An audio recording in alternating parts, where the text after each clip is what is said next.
All right, if everyone can find their seats. Can you hear us in Reno? Yes, we can, Mr. Chairman. Thank you. We'll go ahead and call to order the meeting of the Nevada Board of Wildlife Commissioners for Saturday, March 16th. Commissioner East, would you please lead us in the Pledge of Allegiance? Allegiance to the flag of the United States of America and to the republic for which it stands, one nation, under God, indivisible, with liberty and justice for all.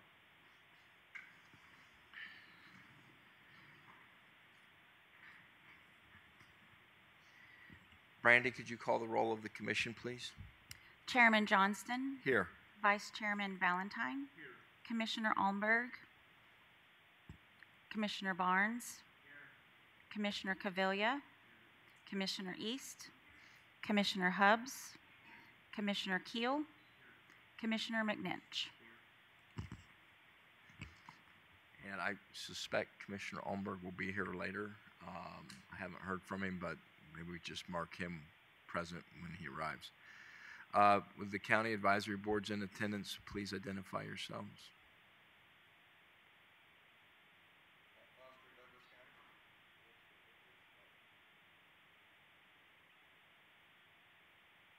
And are there any cabs in attendance in Reno?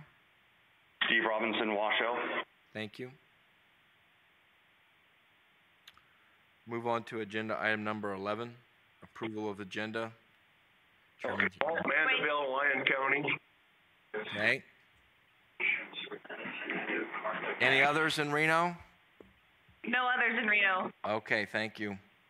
We'll move on then to agenda item number 11, approval of the agenda. Chairman Johnston, for possible action, the commission will review the agenda and may take action to approve the agenda. The commission may remove items from the agenda, continue items for consideration, or take items out of order.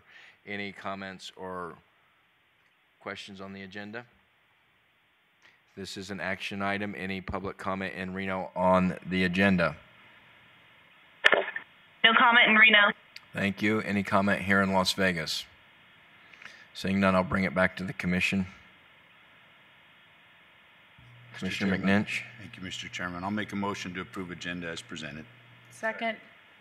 Okay, I have a motion by Commissioner McNinch, seconded by Commissioner East to approve the agenda as presented. All those in favor signify by saying aye. Aye. Opposed? Motion carries 8-0 with Commissioner Almberg absent. Move on to agenda item number 12, member items / announcements and correspondence. Chairman Johnston, informational. Commissioners may present emergent items. No action may be taken by the commission. Any item requiring commission action may be scheduled on a future commission agenda. The commission will review and may discuss correspondence sent and received by the commission since the last regular meeting and may provide copies for the exhibit file. Commissioners may provide hard copies of their correspondence for the written record. Correspondence sent or received by Secretary Wasley may also be discussed. Any commissioner items or announcements? Seeing none, Secretary Wasley, anything addition than what you already alluded to yesterday? I do have one item that was brought to my attention this morning that I probably should have mentioned yesterday but didn't. The recently published application guide that I believe you all probably received in your mail contained at least one error that we're aware of at this point on the cover of that document. Somewhere in the editing and printing of that, the publisher transposed some numbers in the phone number that is on the cover of that document. The last 4 digits should be 6369, and it's printed as 6969, which it takes you to unrelated services. And so we're working presently to either roll from that number to the correct number. We're printing labels to be posted, placed over that number. The numbers inside the document are correct, but we're employing a number of strategies that include the 2 that I mentioned, plus some postcards and others. So if you hear of that or if people approach you, the numbers inside the document are correct, and there'll be postcards and other correspondence trying to rectify that. Thank you. Thank you. Anything else, Commissioner Hubbs? It may have been brought up yesterday, but I unfortunately wasn't here. I just wanted to say Mike Reese did provide us all a handout on coyotes at our committee meeting, and titled "Who Let the Dogs Out?" But it touches and concerns SB 226 and the impact it's had, or he believes it's had over time with the presence of more coyotes near or around the city limits. Thank you. Anything else? Seeing none, we'll move on then to agenda item 13, reports, informational. Conservation Partner Profile, Division Administrator Jennifer Newmark, informational and overview of a key conservation partner program will be shared with the Commission. Ms. Newmark. Good morning. For the record, I'm Jennifer Newmark. I'm the Administrator for the Wildlife Diversity Division. Just want to start out by saying thank you for having the opportunity to highlight a partner that we've been working with throughout the years. And as you know, we're a pretty relatively small wildlife agency, and we really rely on our partnerships with both other federal and state agencies, but also with our NGO community. And so it's wonderful to be able to highlight some of the good work that one of our partners is doing. This morning, I'd like to introduce Mr. Kobe Shaw. He is the Executive Director of the Tortoise Group. We've been working with the Tortoise Group for several years, probably almost more than 20, I think, at this point, on desert tortoise conservation issues.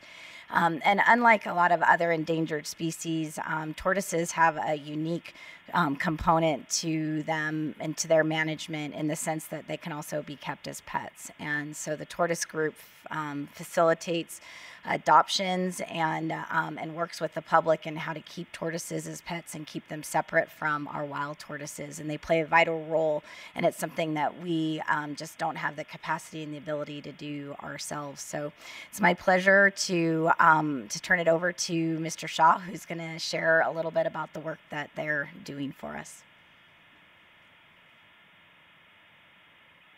Mr. Shaw, welcome. Thanks for coming. Good morning.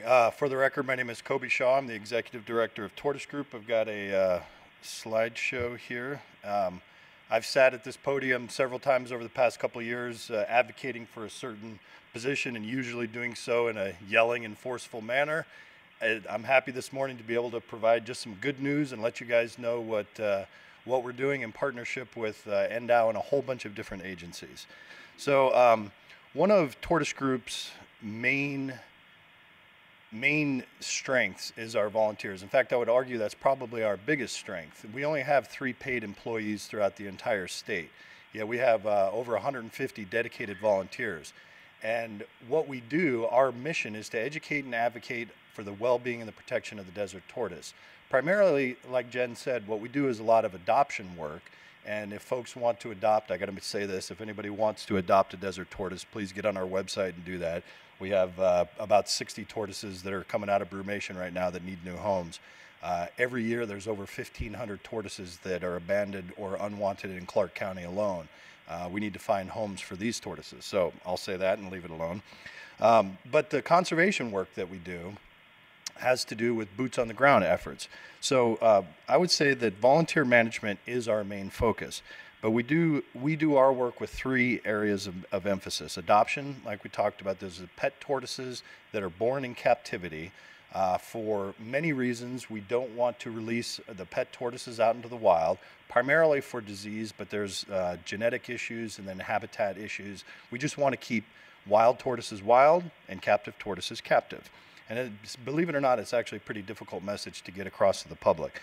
The second thing that we do is conservation. Conservation, what I would define as boots on the ground type of actual work out in the Mojave. And we do that in partnership with several different state, local, and federal agencies, NDOW being one of them. And the third way is education, and that is just getting out into schools, partnering with programs like the Mojave Max program. So we're doing a bunch of stuff, and our volunteers go through an intensive training. This is a statewide effort for the folks up in Reno. We have actually it's probably 20-person cohort up in the Reno Sparks area. Governor Sandoval had adopted a tortoise in 2016. The current governor, Governor Sisolak, is keeping that tortoise, which is awesome. The tortoise is at the governor's mansion. We do have probably about 400 pet tortoises up in the Reno area. And even though it's outside of the range of the Mojave Desert, we've had tortoises up there for over 30 years. So there is a protocol and a way to keep tortoises up there. Now, we don't suggest breeding, and we don't want people to raise tortoises up there and breed them, but it provides a nice offshoot when we have too many tortoises down here, which happens every single year. So when we look at the captive tortoise problem, a lot of our efforts go through the lens of captive or pet tortoises. And when we look at conservation, to boil it down into a sentence, keep wild tortoises wild and keep captive tortoises captive. We did a pet survey last year in conjunction with UNLV, and UNLV found that there was about 160,000 pets tortoises just in Clark County. Now, to put that in perspective, there are roughly 150 to 160,000 tortoises, and this is an estimate, in the entire wild in the Mojave in the state of Nevada. So that's not including the state of California. The point is, we got a whole bunch of pet tortoises. There's really no public place to house or separate abandoned tortoises, and the education part that we push to the public is the importance of keeping mating pairs separated. We have the ability to sterilize pet tortoises, but it just costs money. It costs between $250 and $500 per tortoise, and 99% of the time that cost gets pushed off to the custodian. So sterilization is a good thing. It's just kind of expensive. The more impactful way is to educate the public, just keep your breeding pairs apart. And then we're doing science, technology, engineering, and math classes for grade school programs. This is a pretty cool effort. We've got 5 schools in Clark County School District that we're working in right now, and our volunteers are helping with that.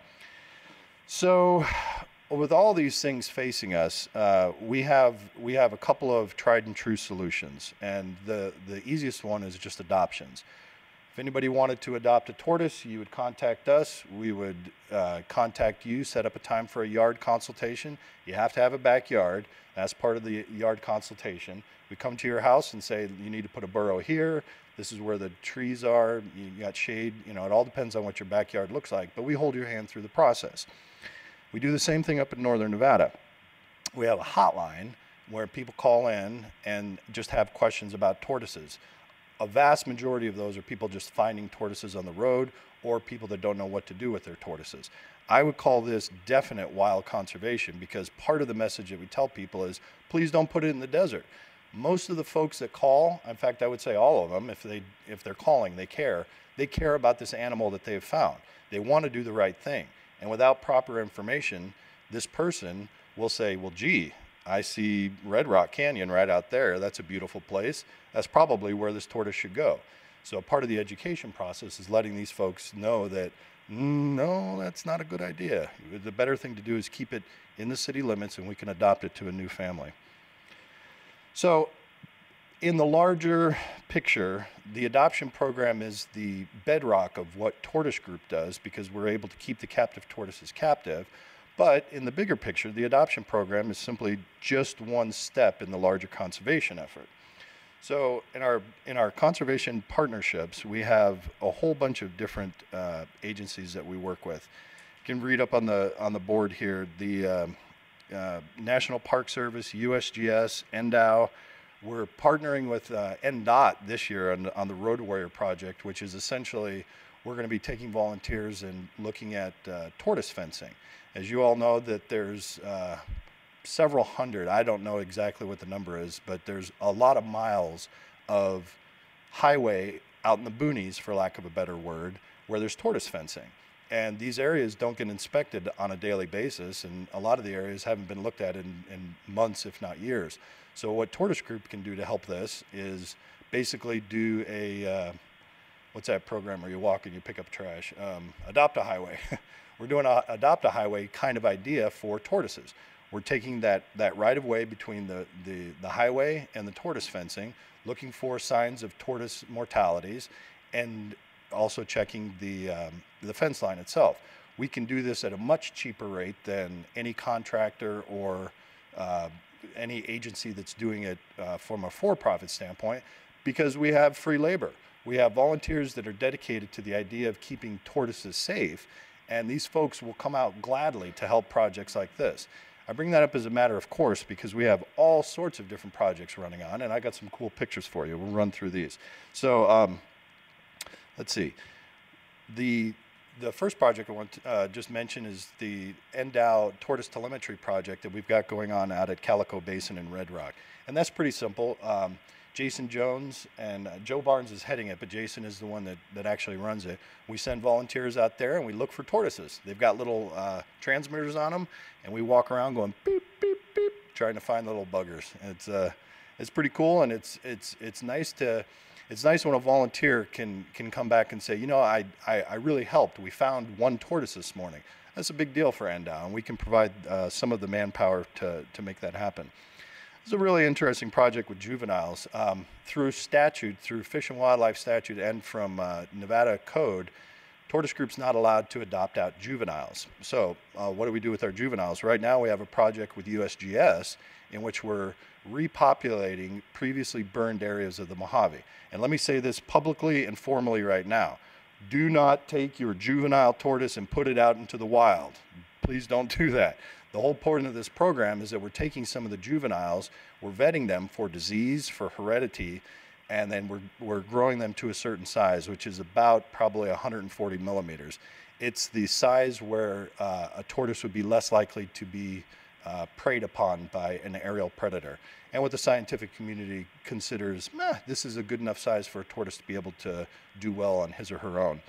This last year in 2018, we released 67 juvies up in the Coyote Springs area in a very specific plot of land that USGS had identified in partnership with BLM. We get the juvies, we raise them in a facility with USGS. And then we also do something cool with the National Park Service, which is the exact same program, but it's funded by BLM and USGS through the National Park Service, and that's the Jelly Rolling Project. And that is the same area of land where it was previously burned, if you guys remember the big fire that happened in 2005 and 2006. Huge swaths of the Mojave around Interstate 15 heading up to like the Moapa area. It just destroyed all of the wildlife and the plants out there. So one of the things that we're doing is partnering with, this program is USGS. A woman named Leslie DeFalco came up with an idea of taking a plant, and you can see in this, in that little picture right there, the plants themselves are in these little cartons that hold the dirt and the moisture. And what we do is we take them out. You see the young lady right there holding the plant, and she puts them in essentially an adult diaper. And the adult diaper can hold about 8 or 10 of those plants. It keeps it nice and moist, and it stays moist for about 48 hours. Now the impact of that is that you can see that giant tray that she's working on weighs about 50 pounds, and you can have about probably about 30 or 40 plants in there. Whereas with the jelly rolling, you can handle a little, it's a diaper, it's just a little piece of plastic that's wet, and you can hold probably 16 to 24 plants, and it only weighs maybe 3 or 4 pounds. So the implications there are that it's a whole lot easier to take these things out into the hinterlands of the Mojave where vehicles can't get. So it's a lot easier to plant these plants. That's the point of that whole thing. And we're providing the volunteers for that. And so far, this is a 2-year program. It looks like it's helping as well. This is what I was referring to with the Burned Area Restoration Project. That is a picture that I took of one of the tortoises of a space that we found that looked like an appropriate space for a juvie.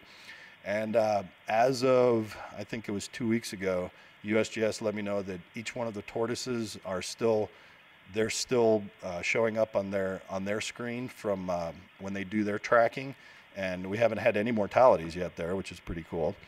So lots of good stuff, and this is just a really awesome picture. Somebody sent it to us, one of our recent custodians. I I love that picture. It's beautiful. And for those of you that can't see it, it's just a tortoise chomping on some dandelions and a little girl looking at it. And I'd be remiss in my duties if I didn't say thank you to our volunteers, because our volunteers make it happen. And thank you, the Board of Wildlife Commissioners, because our partnership with NDOW allows us to have a bigger stretch. So thank you very much. Any questions? I have one. Can you tell me again, I was writing down numbers, but you said there's about how many 100,000? Pets? Well, I think I wrote down pets, but I also wrote down another number. The number of pets is equivalent to the number of tortoises in the wild.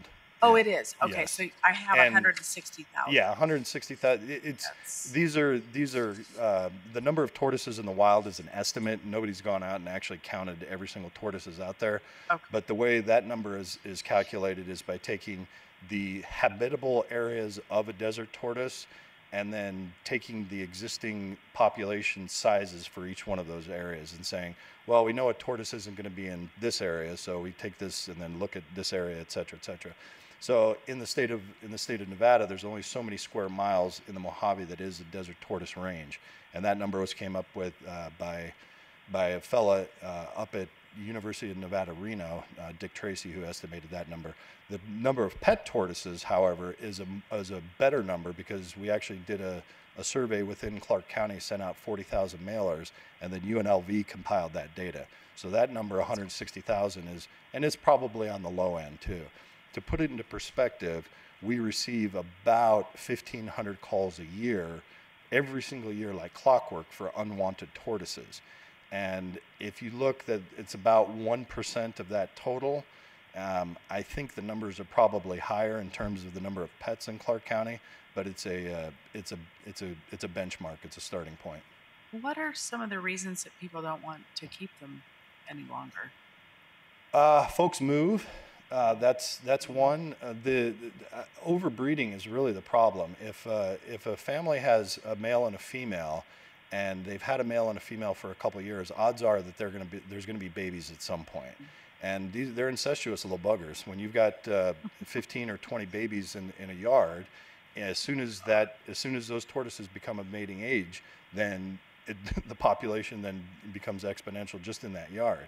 And then when you have that person who is on the block, that man or woman becomes the tortoise lady or the tortoise man, and everybody brings their tortoises to them. So it's more of an issue. The idea was always, people are taking tortoises from the wild, which I'm sure happens on one-off occasions here and there. But the vast majority of tortoises come from captivity, and it's just overbreeding, and then they escape from people's yards, or people just let them loose, put them in Springs Preserve, or they'll put them in a park or something like that, just because they don't know what else to do with them. Okay, thank you for what you do. So you can adopt them and keep them up north? Yes, you can. Yes. Okay, because if any of my children get wind of this meeting and found out there's an opportunity to adopt a tortoise, I'm going to have to answer the questions. You keep them in the backyard? Keep them in the backyard, yes, sir. Do you have to separate them from dogs? Totally. A tortoise is just like any other animal. It depends on your dog, and it depends on Right. We have enough tortoises where we do a meet and greet. And if your dog doesn't like our tortoise, then we grab another tortoise. Okay. And there are certain dogs that just don't like tortoises, period.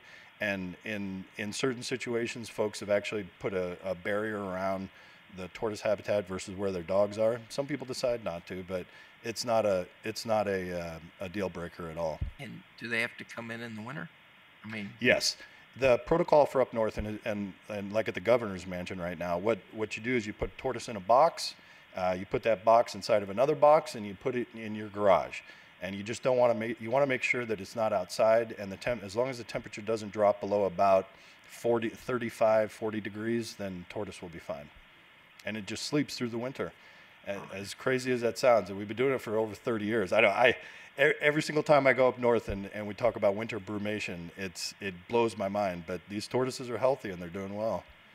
so what's the website if we want to adopt a tortoise? Tortoisegroup.org. Okay. Tortoisegroup.org. Tortoisegroup.org. Or you could just put adopt tortoise, and Okay. we will pop up as in Google. Excellent. I'm gonna write this down. I get home. I'm gonna talk to Jackson. Say I think I found a place where you can get a tortoise, not turtle. But so all right. Thank you for that information. Yes, sir. Any other questions? And by the way, thank you for what your group does. I do believe it was last year or the year before you guys received, was it the Kirch Award? We did. Yes. So well-deserved then, and thank you for the continued work. Commissioner McNinch? Thank you, Mr. Chairman. Yeah, I appreciate what you do too, Kobe. I'm shocked at the number of captive turtles, or tortoises, excuse me. I really am. I know, Tony, you can take it up with me later. So Turtle water, tortoise land. Yes, Turtle I water, got you. tortoise My land. bad. So, do you get many tortoises from the wild into captivity these days?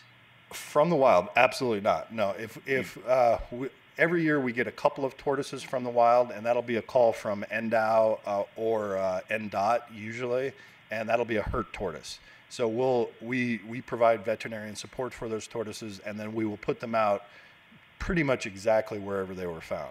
But no, we do not take wild tortoises. And if somebody came to us and said, "Hey, I just picked this tortoise up from Red Rock," we're not an enforcement agency. We want people to come to us, but we ask them where they got it from, and then we take it back to exactly where it came from. So was there a time when all the land development was going on that a number of them came into captivity? The short answer is yes, but a very small amount. So Clark County manages that through the Desert Conservation Program. And usually at any given year, there's about 30 to 80 tortoises that new development has disrupted. And those tortoises used to go to the LSTS. There's a program for those tortoises. But the last measure, we don't want a wild tortoise to come into captivity. And there's a couple specific instances, I can think of two, but those were injured tortoises that we didn't feel comfortable euthanizing. And instead of euthanizing, we just adopted it to a family. We couldn't take that tortoise and put it back out in the wild. But the main goal is to keep all of the wild tortoises wild. Very good. Thanks again for everything that you're doing. On behalf of my volunteers, you're welcome. I have the adoption application up on my phone. tortoisegroup.org. Anything else? Just one question. Mr. Valentine? What is the lifespan of a tortoise? In the wild, the lifespan of a tortoise is between about 50 and 70 years, and in captivity, the lifespan's 80 to 100 years. So your tortoise is going to live about. I'll be long gone, and I don't worry about it. Interestingly enough, that's why people are tired of Fufu and BB, their dogs and cats dying. So they want an animal that's going to outlive themselves. Part of what we do is we rehome tortoises from families that the custodians have passed away, and they don't have heirs to give them to. So we rehome those tortoises as well. Are you the group that actually goes out to the homes here and helps the, adopting owners build the burrows in the backyard and get everything so it's all the specs are met in terms of what the tortoise needs? Yes, ma'am. If you had wanted to adopt a tortoise, we would come to your house, do a yard consultation, and then you can either pay for the things that you need, which is essentially just some dirt and materials for a box. Outside of that would be landscaping, and you make it as pretty as you want. You hire a contractor, you do it yourself, or you get Tortoise Group volunteers to help. And our Tortoise Group volunteers help with probably about 25% of the total burrow builds that we do.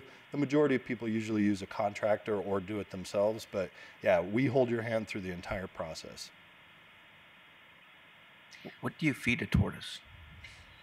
All sorts of stuff. Okay. We don't feed them lettuce. You don't want to feed them any type of citrus. You want to stick with, basically, if you walk out to Lake Mead or Red Rock, what do you see growing? You don't see strawberries growing. You don't see lettuce growing. So globe mallow, desert marigold. There's a brand of food called grassland tortoise chow, which we recommend is pretty good, and it's a lot easier than planting the plants. But a lot of people like to plant their plants in the backyard and have the tortoise eat the native vegetation. But the list for that, sir, is on our website. I'm sure it is. I've got a lot. I'm going to be in touch. I wanted to know also, is it better to get two? I mean, do they like to be around their own species, or is it better to just get one? Wonderful question. No, they're solitary animals, and we get questions that we get people all the time saying, "Oh, I've had my babies living together for a long time. They seem to be happy."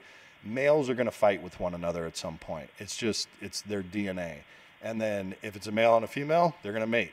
It's just going to happen. So what we recommend, the tortoises are typically solitary creatures in the wild. So if people have multiple tortoises, the very first thing we say is, please consider sterilization. And for somebody with 10 or 15 tortoises, that's just not a reasonable economic solution. So we say, okay, well, here you can break up the individual habitats and just separate the tortoises. So we do not adopt more than one tortoise per household. Nevada state law says that you can have one tortoise per custodian, which means that if you had 6 or 7 people 18 years and above living in a house, then you could legally have that many tortoises. But we do not adopt multiple tortoises to a single home. We only adopt one tortoise per household for exactly that reason.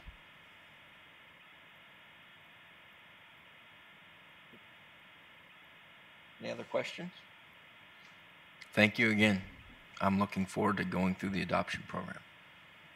Yep, Mr. Secretary Chair, I just Wasley. wanted to thank Kobe for coming in and sharing this, and then again, I was just going to acknowledge that they were the recipients of the Kirch Award last year. Did I steal your thunder, And, Tony? I beg your pardon? Did You I- did. You stole my thunder. But also, this was the idea to highlight some of our conservation partners was an idea that Commissioner East had brought forward at a past meeting, and so we look forward to shining that light on other conservation partners. So I just kind of want to put a general call out to the full commission that as we move around the state and take on different issues, if there is an issue or geographic specific partner that you would like to hear from or present the opportunity to come in and share some of their priorities and programs, please let me know, and we'll make sure that we reach out and try to get that on the agenda. Thank you. Thank you again, Mr. Shaw. Very informative, and it's very nice to hear about groups like this and the work they do. So thank you. With that, we'll move on to agenda item number 14, County Advisory Boards to Manage Wildlife Member Items. Informational. CAB members may present emergent items. No action may be taken by the commission. Any item requiring commission action will be scheduled on a future commission agenda. Any CAB items in Reno? Mr. Chairman. Steve Robinson, Washoe. I would like to address the comments by the department about Washoe's recommendation of eliminating split seasons and making a single 1-month season. For the last 3 years, the majority of citizens present at the CAB have testified on the record wanting to combine the season. We have made a recommendation to the commission to do so. We looked at all the surrounding units and found the majority of the units have a single season. As a matter of fact, no unit in Nevada less than 190 tags has a split season, none other than Washoe. We have 60. A survey was mentioned that expressed the wishes of the mule deer hunters, which is apparently a guiding document. Hunter density was a big factor mentioned in the survey in the department. In 011 to 013, we have 1,400 square miles, 5% private, for 60 tags or 23 square miles per hunter. It was mentioned that Carson Cab is doing it right, so I looked at their areas. And in 291, there's 774 square miles, 30% private, for 542 huntable square miles and 55 tags, or 9 square miles per hunter. That's also a single season. 032, close to Washoe, has 623 square miles for 140 tags, or 4 square miles per hunter. Also single season. The quality deer also is in the survey from which the department is basing their management plan. 51.7% say it is extremely important to harvest a trophy or large deer. Only 11.2 want to kill just any deer. The majority of deer taken in 011 to 013 were fork and horn or 3-point immature deer. This is not what we want. As far as the possible reduction in tags for the areas, the commission may remember Washoe did ask for fewer tags last year, but instead there was an increase in tags issued. In the presentation, it was also noted a 35% early and 65% late success for 011 to 013. but the department website shows 41% early and 56% late success, and a 40 buck to 100 doe ratio. No in our material show that. We are eagerly awaiting this year's harvest report and population survey to see where this information comes from, as we can only base our recommendation from the numbers the department provides and public input. Thank you. Thank you. Any additional comment in Reno on the cab items? Okay. No additional comment. Thank you. Any cab items here in Las Vegas?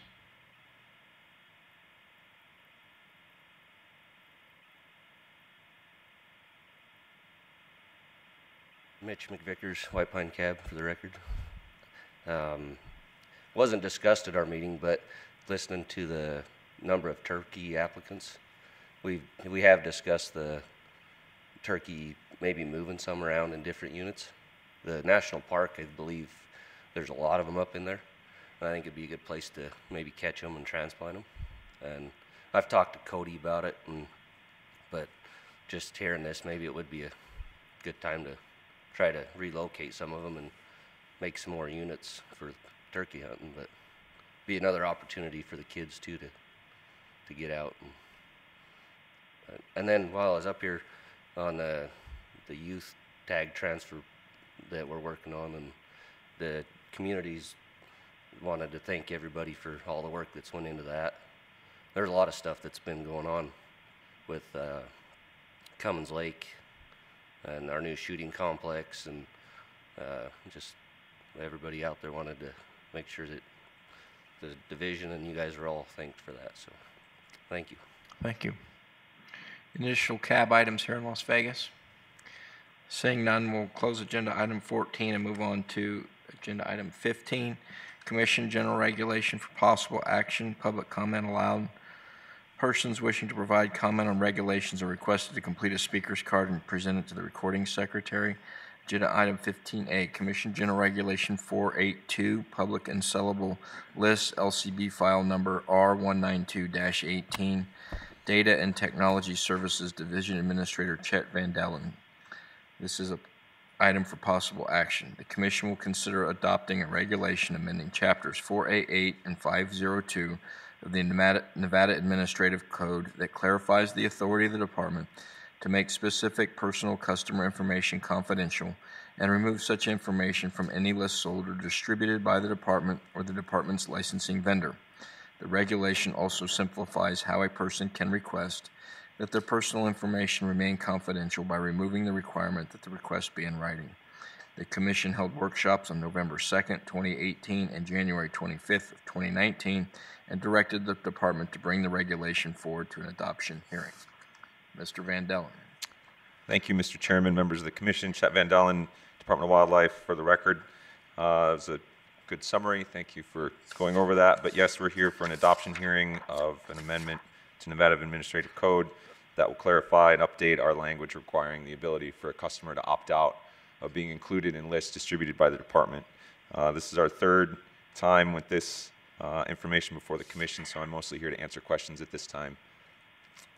Thank you. Any questions, comments now for Mr. Van Dalen, or discussion before public comment period?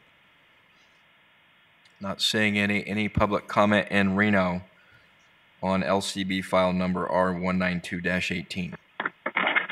Yes, we do, Mr. Chairman. Okay. Mr. Chairman, members of the Commission, I'm Darrell Capurro, former member of the Board of Commissioners and appearing on behalf of myself. I've asked that this testimony be placed on the record and have given a copy of it to the Secretary. The NDOW's 2018 Big Game Tag Draw was held in Texas for the first time out of state since the Nevada legislature privatized it in 1990. For 18 years, the drawing was open by contract, public to attend, and many sportsmen and others have attended. At the Commission meeting on November 4th, 2017, Mr. Van Dalen, representing the NDOW staff, testified, and I quote, "We assure everybody that the draw process has not changed.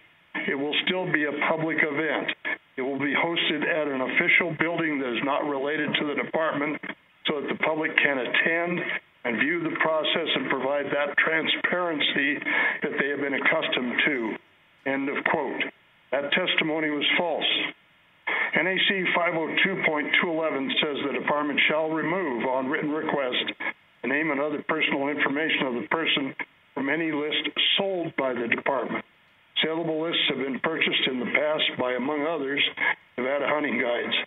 Nevada's public records law, NRS Chapter 239, does not exempt the NDOW from publishing the name of successful and unsuccessful draw recipients. More clarity is required. Simple paragraph or sentence on the hunt application form, quote the current language in NAC 502.211 with a box to check for exclusion saleable lists. Throughout the history of the privatized draw, the name, city, hunt, and area drawn of the successful and unsuccessful hunters have been posted as currently required under NAC. That requirement was contained in the NDOW request for proposal number 3432 for all draw bidders. It was subsequently agreed to by contract Alchemy Enterprises, LLC, and their successful bid for the big game tag draw. Those RFP references and chapters are 3.4, 0.27, 0.32, and 0.33. Alchemy violated the RFP chapters and contractual requirements by not publishing a list of successful and unsuccessful hunters at a minimum. They also did not post those lists on the required internet site within 48 hours after the draw. These violations should form the basis for declaring Alchemy contract null and void. The NDOW had the responsibility to manage and administer the successful draw bidder and failed to do so with regard to its own RFP and the Alchemy contract. That represents a clear disregard for their responsibility as an agency of the state of Nevada, their obligation to the sportsmen of this state. End of my comments. Thank you, Mr. Capurro, and I'm going to try to remind people to stay focused on the issue that's under the agenda item with respect to their public comments, which is the proposed regulation here. And if you have public comment on other issues, you hold that until the public comment period at the end of the meeting. Any other further public comment in Reno?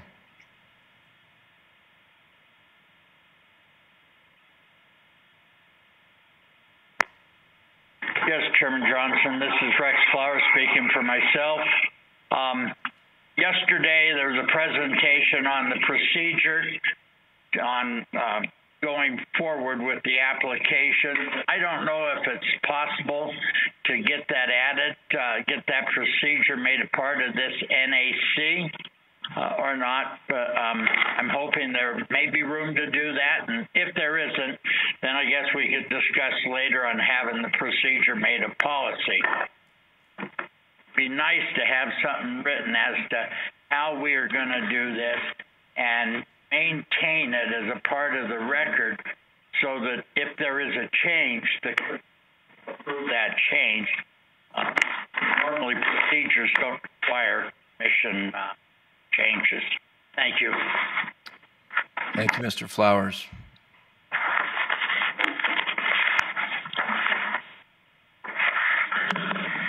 Let's continue with the public comment in Reno, if there is more. Yeah, Mr. Chairman, can you hear me okay? Yes, I can, loud and clear. Good.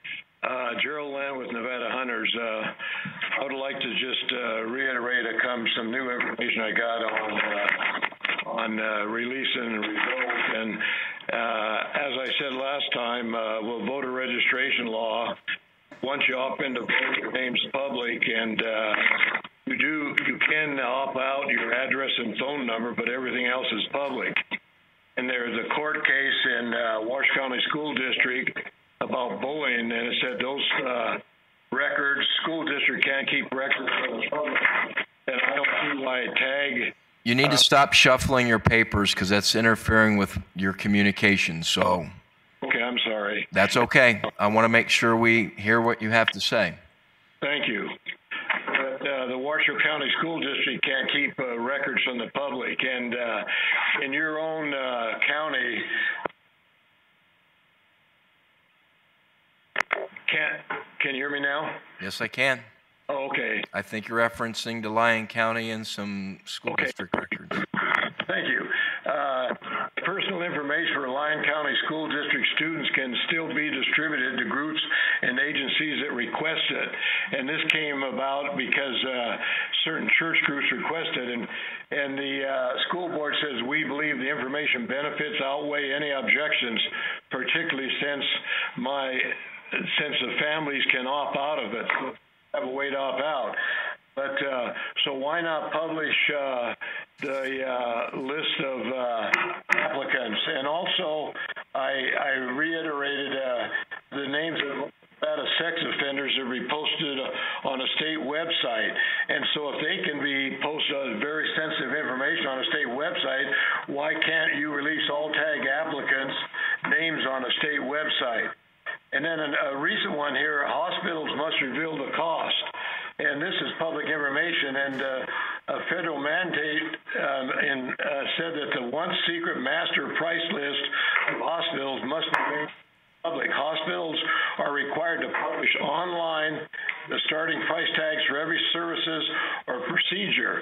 And I'll bet if any of your members were hospitalized, you'll be glad you could get this information, just like the majority of hunters want this tag draw list made public.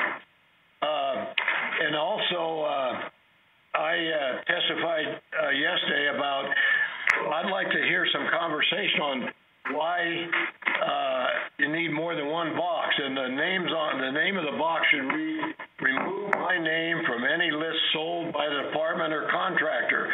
And I'd like to hear some conversation on why that isn't going to be sufficient. And if not, if you go with the two boxes that the department recommended, I think on the lower box where it says include my draw results on the list, and I think you should add of all tag draw results to be posted online, because I think that's important, because I have a report in front of me on the and this wouldn't have happened if we did online. Early and unauthorized release of 2008 big game tag draw results by NDOW employees. NDOW employees got the information and released it to the public, to their friends ahead of time before the public got it released. And the director at that time said the information should not have been released. 31 employees had the information and released it to their friends. And the department recommended notifying the public within 48 hours at the completion of the draw all results on the internet. And this would solve the problem by doing that. And I think that the report goes on and on. It says about the security, and it said the security would be avoided if they release the data all at the same time within 48 hours. And I think that that should be added to that box if you're going to go with the department's two boxes. And then also I'd like to add, you should add this to the regulation. What if no box is checked? Then it should indicate privacy is not an issue. You need this in the regulation also, because what happens on the hunter return questionnaire, if a hunter doesn't mark the points of their deer they got, they were instructed to add 4 points or better, and that skews the data. And so you've got to assume that there's no privacy issue if they don't mark it. I think that should be added to this regulation. And you should also add, like I say, if you're going to go with department regulation, all the tag results that we post online to avoid all these problems that we've had in the past of early release to certain employees. And the director also said in his recommendation, the deputy director and employees of NDOW has no right to get the results before the public gets the results. And that's in the recommendation the director put out to the commission, and I have copies of that if anyone's ever interested. And it said they recommended this information includes the public to be put out the names of applicants, address of applicants, and the hunts applied for and the results of the application. Successful, unsuccessful, or rejected.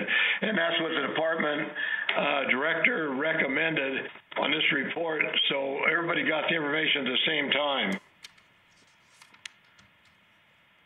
Good discussion. Thank you. Thank you.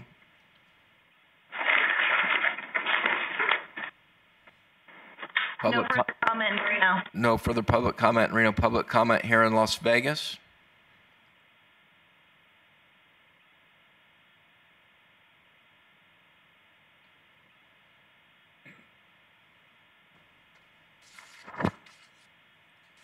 For the record, Henry Krinka, speaking for the Nevada Outfitters and Guides Association. Thank you, Mr. Chairman.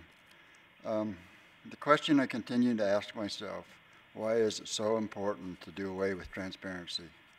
An NDL employee continues to state that guides are happy and not complaining about the opt-out option of applications. This is an incorrect statement, as I know of at least 20 guides that have submitted complaints stating that financial impact has had on their businesses. It's possible that it's just not getting to them or seeing them directly. I have seen the proposed ways for opting out. The term market researches is used in just another way to deter the applicant from sharing their hunt application information. This is supposed to be a workshop. When and where was the workshops? In my opinion, 3 minutes at the podium is not a workshop. At the last State Wildlife Commission meeting, and also yesterday, terms harassed and harassment were being used for receiving letters in the mail. Mr. Wasley reported yesterday that NDOW contacts tag recipients asking why they enjoyed hunting in Nevada. Why is there a double standard? It is an okay practice for NDOW to use a tag recipient's information to contact them, but for the outfitter and guide to use this information to send a letter, it's called harassment. Before a regulation can be changed that has a financial impact on a small business or survey, a survey needs to be conducted. NDOW proceeded with this change a year ago without following the procedures. They did the survey after the fact. NDOW continues to do this improperly and illegally. The wording was easily changed yesterday. Why can't the whole box be deleted? Again, I ask that no changes be made regarding the opt-out opportunity. Thank you. Thank you.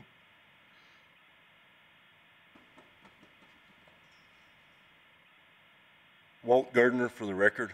I'm here representing myself.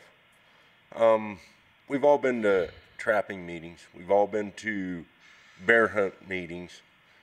They're public driven. The people are there. They feel strongly. They show up at the meetings and they voice their concerns. This is not a public driven thing. The public isn't overrunning us saying, take my name off the list, take my name off the list. Who is driving this? When we hear testimony, it's all saying, we want transparency. We want the list out there. All of our information is out there. I used Tom Barnes as an example last time. I apologize for that, Tom. Tax roll calls. Can we remove our name from a tax roll call? It comes out in the paper. If you haven't paid your taxes, it's out there for the world to see. And we're worried about a name because we applied for a tag? I just don't understand it. It baffles me. Voter registration. I can tell your age, your address, and what party you're related to. And last meeting, somebody says, well, with a tag, they know where you're going to be. Yeah, I drew a tag for the rubies. I'm going to be on a mountain that's 80 miles long. I'm going to be on one side or the other. If I look at voter registration, I know where you're going to be in the building on that day.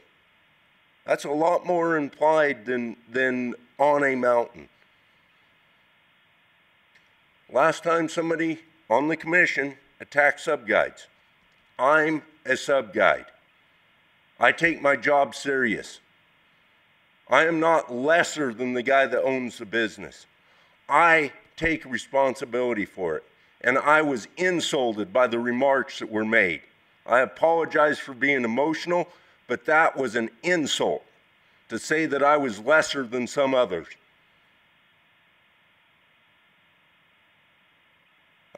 That's all I've got to say. I just don't understand why it is so important to remove the transparency or take away the outfitter's livelihood when there's no public outcry? I just don't understand it. It's beyond me. Thank you. Thank you, Mr. Gardner. Any additional public comment in Las Vegas? Seeing none, I'll bring it back to the commission. I was, I believe, the one who gave some comments at the prior meeting on the distinction between licensed master guides and sub-guides. And that was not intended in any way, nor did it attack those who are licensed as sub-guides. It was to explain the difference between the two and how that works and how sub-guides work under a master guide. If those remarks were offensive to sub-guides, it was not intended to be. It was intended to answer questions from another member of this commission as to how the system worked and the difference between the licensing structure and that. And if I did offend you, Mr. Gardner, I apologize for that. It certainly was not my intent to do so. The question of transparency, I keep hearing that, and I've said this in the past. I think it is important to be equally transparent in informing people of what they can and cannot do under existing law with respect to removing their personal information from lists that are distributed by the department at the request of third parties. So I think that's a double-edged sword. I think informing people of their option and ability to keep their information private is an important concept to keep in mind. And what I hear from many sportsmen is they never knew prior to last year that they even had the option to keep their personal information private, even though it was on the books. They just didn't know. And so we've gone down a path of trying to implement the informing people of what they can and can't do a little bit differently. So I wanted to respond to some of the things I heard, because this is the third time we've brought this to this commission. So any further any further comment, questions from the Commissioner Hubbs?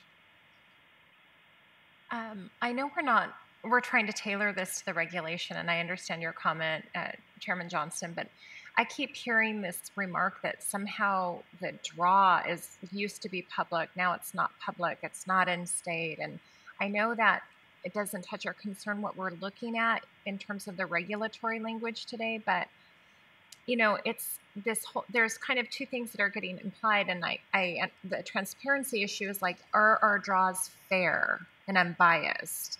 And how are we demonstrating that to the public? Because there seems to be this implied undertone that somehow they're not. And I don't really know all the details of our draw, but I fully can say and feel pretty confident here that our draws are fair. I don't ever get the feeling that we are doing anything unscrupulous in terms of the department, but there are individuals that question that, and I just wonder if there's a way that we can make the draws somewhat public, but keep people's information confidential afterward. You know, if they want to opt out, which we already know individuals have already opted out. It's not like we can go back and say, oh, now you have to be in, and we're going to. I think it would be completely confusing to do that to people out in the public, but I don't know if there's something that can be done that makes individuals feel like the draw is public and it's above board and clean. That's a separate issue, but I think it kind of hits this whole idea of keeping things confidential. I don't know. That's just what I feel every time we talk about this regulation and it comes to the table. Well, I know when Systems Consultants was still doing the draw, and Mr. Sefton gave the presentation how the draw works when they were doing it, and you could publicly attend, but he explained about how when they hit the button and it starts generating the random numbers and starts the process, that the timing of that, there's no way then So if to attend the draw, it's my understanding, if you were to publicly, you see someone hit a button on a computer that does the draw. Okay? So if there are people who think that the draw is unfair or being manipulated, I don't know how you're ever going to address their concerns when it's generated out of a computer program. So I hear a lot about this, and there are certain individuals who I don't think you are ever going to satisfy in terms of how the draw process works. But I trust the way it's done in the computerized system within a backup and subject to third-party audit that we do have a fair draw system. But I want to, it's getting caught up in this broader issue. We have a regulation on the books that says if a person wants to have their confidential information or their personal information removed from lists distributed by the department, they have the right to do that. It exists now. And the only thing we're doing is trying to clarify that existing regulation to bring it into the times, which it seems to me, you know, we're taking out the term written request. I think you could leave the word written because the online box is a written request, but in any event, we're talking about lists sold or distributed by the department. So I don't see what the big change is here. It seems that the change was last year a lot more people elected to keep their information private. Well, Mr. Chairman, if I may, for the record, this is Brian Stockton, Deputy Attorney General. So I think the big change in this is it puts the word confidential in there, and the public records law that was commented on that requires the release of all this information in other categories. The public record law pretty clearly says unless made confidential by law. And so what this statute is going to do, or this regulation change is going to do, is add the word confidential to make it very clear that that's what this regulation does. So it is somewhat of a change in that it clearly brings the language into conformity with the exceptions to the public records law. Commissioner Olmberg. Yeah, just once again to address some of the comments that I've heard over the course of discussing this item. I too am at a loss. I haven't once heard the department make that choice for the individual sportsman. I haven't heard once up here any commissioner or commission as a whole say you have to make this choice. This is the sportsman's own choice. They made it. 80% of the people made their own choice. That speaks for themselves. If you bundle it together, 80% of the sportsmen feel like they want their information held back. It's not the department that told them to do that. It's not the commission that did that. It is individual choices.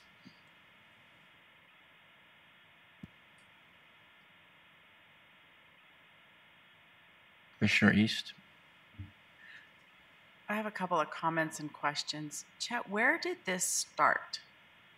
Because I think this preceded me on the commission. So where did this last year's confidentiality question on the tag draw, where did that start? Or when did that start? Chet Van Dalen, for the record. This process started when we initiated our new contract with our contractor, and it was an opportunity for us to review our regulations and statutes that are on the books, and we found this regulation saying that we're supposed to be offering this option to our sportsmen, which we had no mechanism to do. Right. A sportsman could have read NAC, they could have written a letter to the department, but that impetus would have been on the sportsman to even know that that was an option, as Chairman Johnson mentioned. So in recognizing that we were not providing the mechanism for this to take place, we tried to come up with a way to integrate it into our new system. There was no, or perhaps not enough attention paid to the fact that the department has two procedures for dealing with lists released by the department. One is a list is requested. Somebody comes in and says, I want data, and we fulfill that request. The other is the department just posts the data, and specifically the draw results. So where we landed now is trying to come up with an option that addresses something that's pulled out of us versus something that we push out.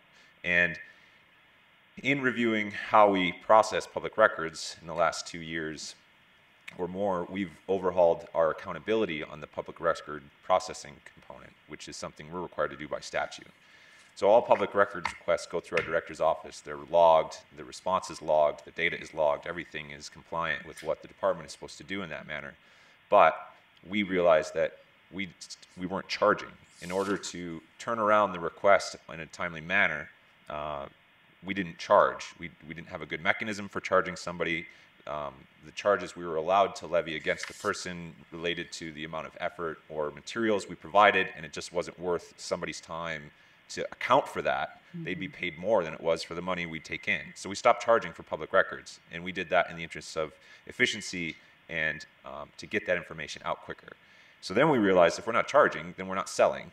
And if we're not selling, then this law is no longer applicable to, almost every single piece of data we release in terms of a customer's piece of information. And I know with other public records requests, you have to pay for those. Right.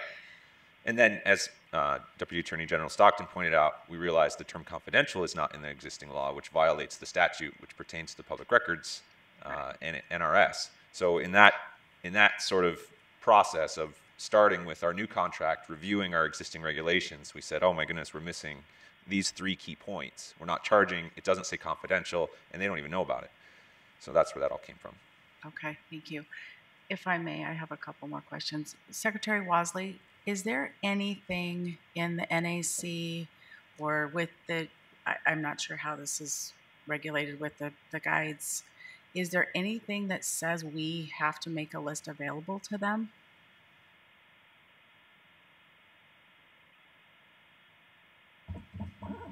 Not to my knowledge, specific to the guides, that the department must provide a list to the guides? Because they pay a fee, a licensing fee. Is there anything in the licensing fee that says, that requires us to do certain things for them? Not to my knowledge. Okay. Because I know as a consultant, a PR consultant, I don't get a list handed to me by my association every year. They don't hand me a list of potential clients that says, here, go ahead and call these people, and they'll probably hire you. So I'm just curious. So a couple comments, if I may. We rely a lot on our cabs, and I just looked back at a couple of the action reports, and of those who submitted reports, one asked us to revisit this, and it was Elko. They asked us to sit down with the Guides Association and revisit this and come up with a good solution. Of the others, they didn't have any comment on this. And the other thing is that I think from yesterday, the boxes that we've included, asking for people to keep their information confidential or share my information, I think that's the start of a solution with everybody, and we should just see where it goes this year. I don't think it hurts. We can revisit this. That would be my feeling, but I'm open to other things. I feel like we've bantered this a lot the last couple of months, and it feels like it's just not getting anywhere. So I think we've come up with some good solutions at this point. Thanks. Commissioner Barnes.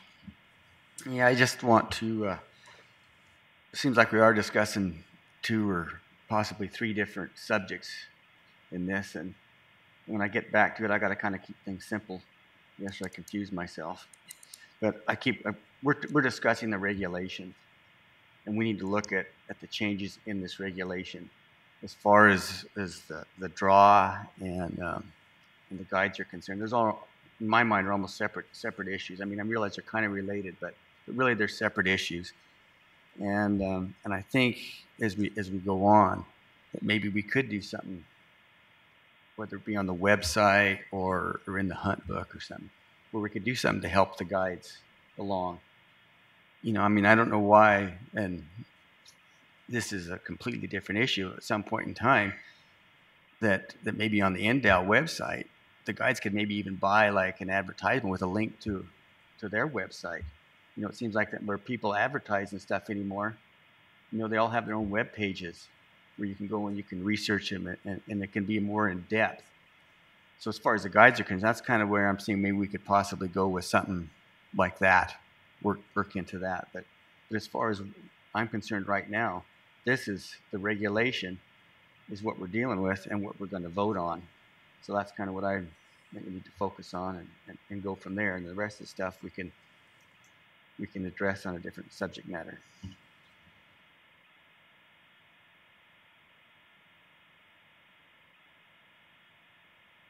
Commissioner Hubbs and Commissioner Valentine.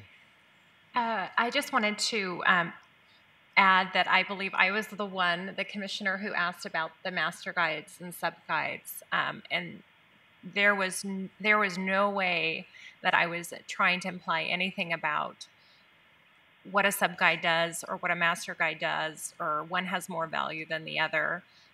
It was simply open meeting, trying to better understand the industry and getting input from other commissioners up here about it so I could understand how the guides work and the guiding system works and how this is impacting their business. So there was no intention at all to say one or the other was more or less important in any way. Commissioner Valentine. You know, from my experience, whenever I've been lucky enough to draw a tag in other states, and coincidentally, a lot of the other states that I have applied to have the same option that what we're proposing here. But I do my own research and investigate the guides that I end up hiring in those other states. So I don't think what we're doing here is any different than surrounding states that I have had the opportunity to hunt at.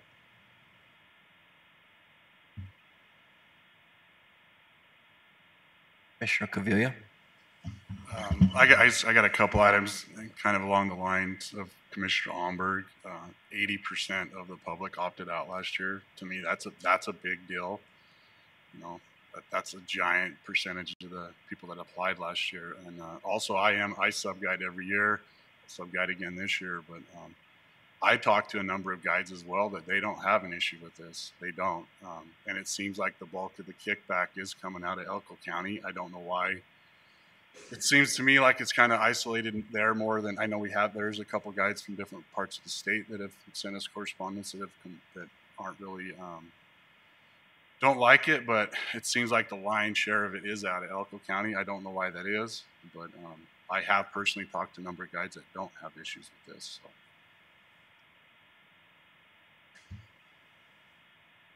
Any additional comments? I will say I feel much better about the proposed regulation after yesterday's meeting, because I think there was, implementing the regulation and how you implement it, I think is important. We looked at that yesterday. I think we all felt we had better options in terms of how this will implement going forward. I think this all came about not because large groups of sportsmen or cabs are opposed to this, but that the implementation of the reg affected the marketing efforts of some guides. And that's why it's turned into this issue that it has with 3 different readings. And,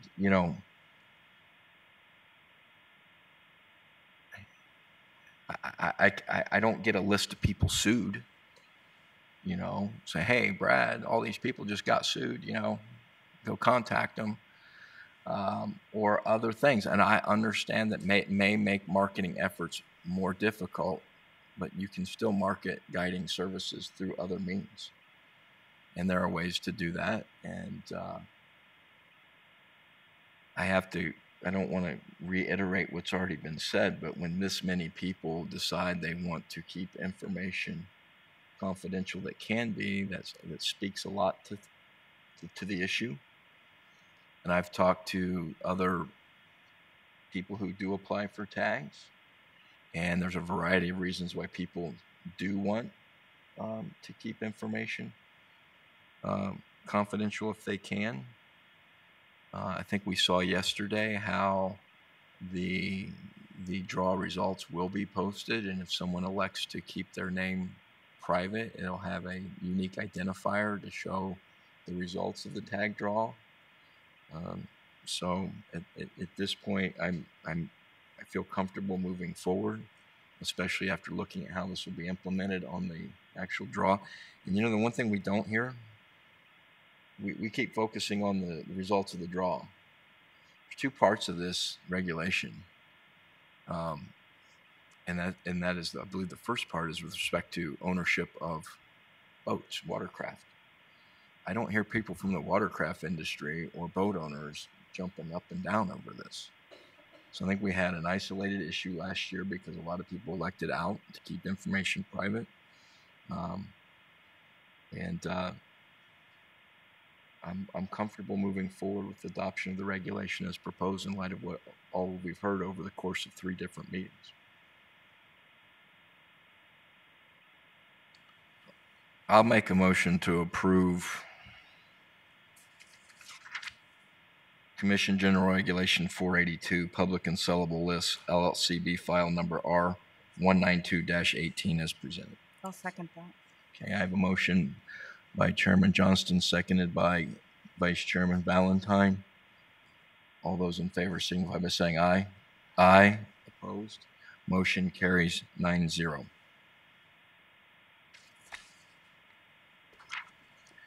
With that, flavor of the commission to take a morning break before we do the. Okay, let's reconvene at 10:30, then we'll start on the migratory game bird seasons.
Okay, there we go.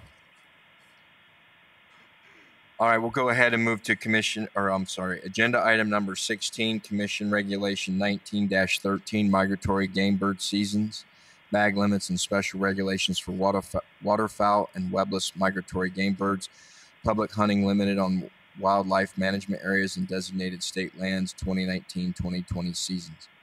Wildlife Staff Specialist Russell Wolstenhume. For possible action, the Commission will consider recommendations for seasons, bag limits, and special regulations for migratory game birds for the 2019-2020 season and adopt regulations consistent with proposed regulations framework for the 2019-2020 hunting seasons on certain migratory game birds established by the U.S. Fish and Wildlife Service. The Commission regulation will become final pending adoption of federal frameworks. The Commission will also consider rules regulating public hunting on wildlife management areas and designated state lands. Mr. Wolstenhume. Thank you. Good morning. Mr. Chair, if it pleases the Commission, probably the best way to approach this would be to start off on page 3 of the proposed CR on ducks and mergansers. That season will set the tone for the rest of the season selected, so if that would be all right with you. That is fine. Thank you. So on page 3 of this proposed CR under ducks and mergansers, so the for the northeast zone for the 2019-2020 season, September 21st, 2019 through October 20th of 2019, there's a 2-day closure and then opening again on October 23rd, 2019 through January 5th of 2020. For the northwest zone, October 19th of 2019 through January 31st of 2020. The south zone, all of Clark County except the Moapa Valley, October 19th, 2019 through January 31st of 2020. The south zone, Moapa Valley to the confluence of the Muddy and Virgin Rivers, for that portion, November 2nd, 2019 through January 31st of 2020. General duck limits of 7 daily and 21 in possession. Within the general duck limit, but not to include more than 1 pintail, and that's a change from last year where 2 pintails were allowed, so a daily bag of 1 pintail and 3 in possession. Mallard, 2 hen mallards daily and 6 in possession. Redheads, 2 daily, 6 in possession. Canvasback, 2 daily, 6 in possession. And scaup within a separate scaup season, 3 daily and 9 in possession.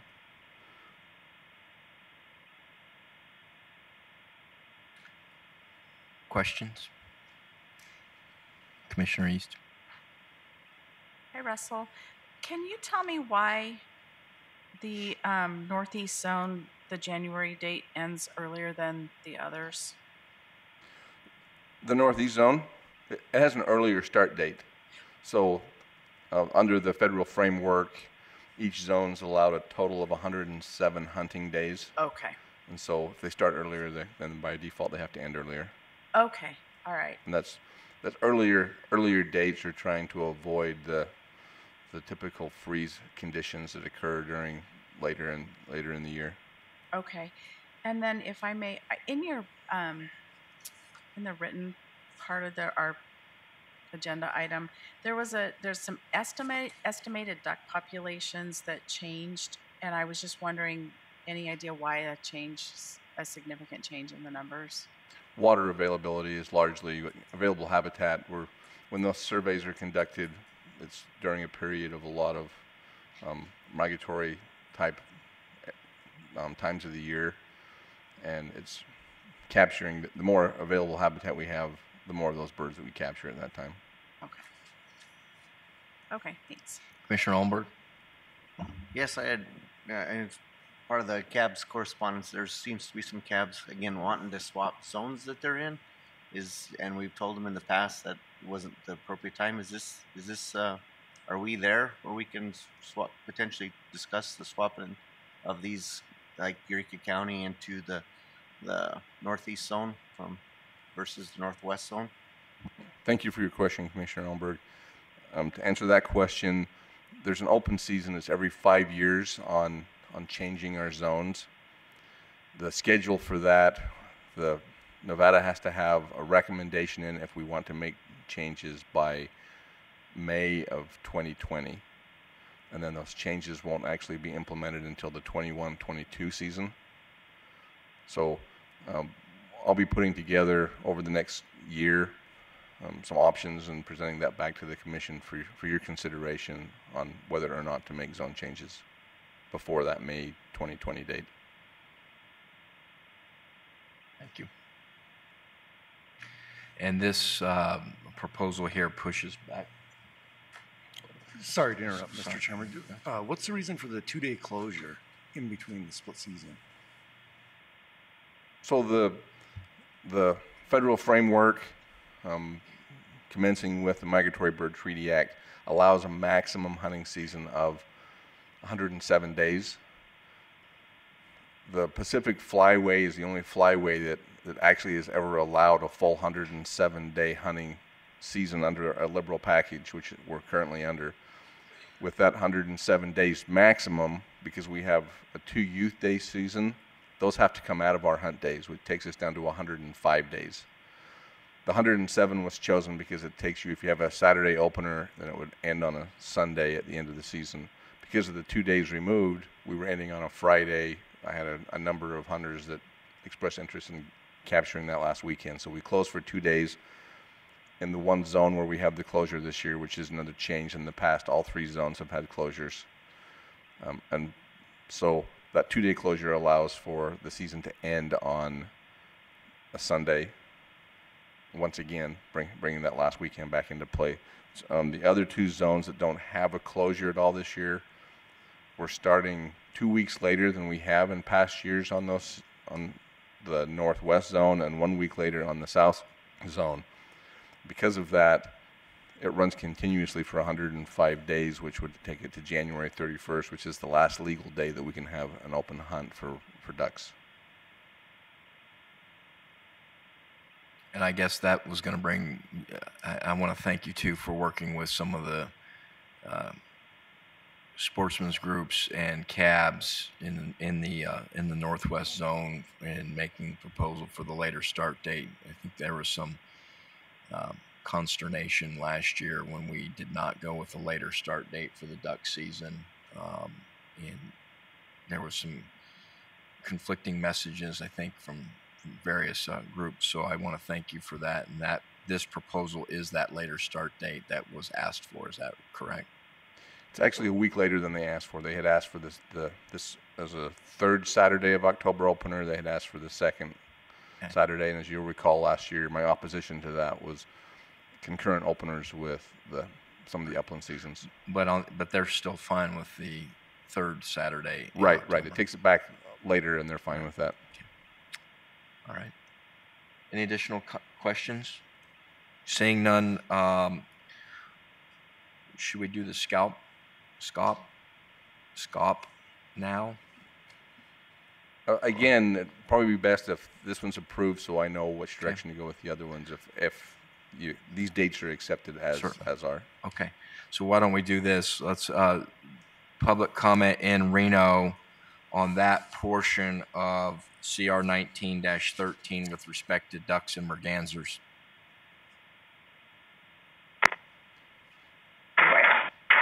Yeah, Mr. Chairman, this is Doug Martin. I'm speaking on behalf of Carson Cab as well as myself. I attended the Carson Cab meeting, and they asked me to speak for them today. And the message they wanted to convey was, A, they support the season as recommended by Russell, and they also wanted to express their appreciation for Russell's efforts in coming up with this date and working with sportsmen.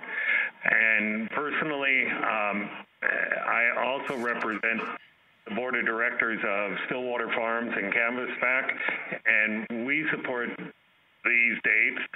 There's many reasons. One is putting water on later, and the second one is taking advantage of the tail end return migration called a reverse migration. So between myself personally and representing the cab, thank you, Russell, and thank you, board, for this recommendation, and we support this. Thank you, Mr. Martin. Additional public comment in Reno. Yes, Steve Robinson, Washoe. We also support all of the department's recommendations for the seasons. Thank you. Thank you.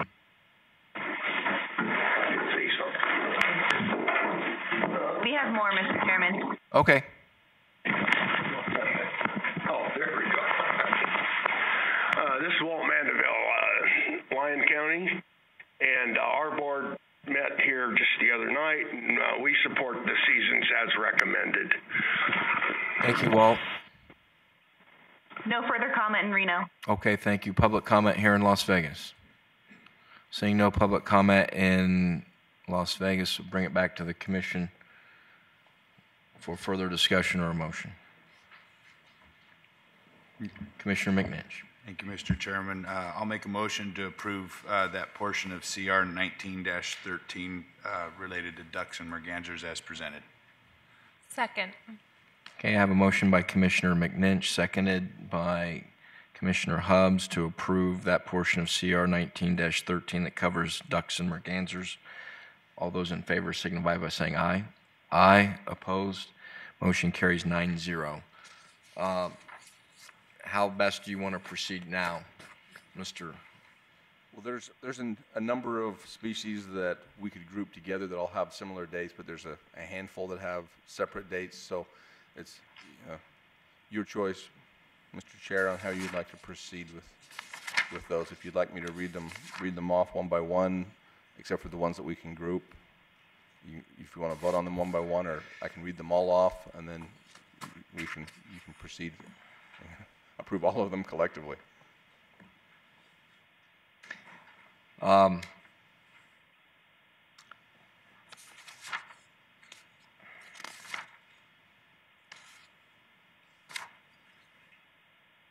With the approval of the ducks and mergansers as presented, nothing else will change from the CR that's before you. Correct. Well, you can't say that for sure yet, but... Well, correct. Right. I'll make no other recommended changes based off of those dates. So why don't we take a stab at doing the rest of CR 19-13 in one fell swoop? Okay. Would you like me to read off those dates? I mean, I don't need it. I mean, I read through it. I see we got the dove hunt September 1st to October 30th. That's the standard. And I know in the past people have asked why can't we have the start of the dove season on a Saturday, but I believe that's due to federal framework.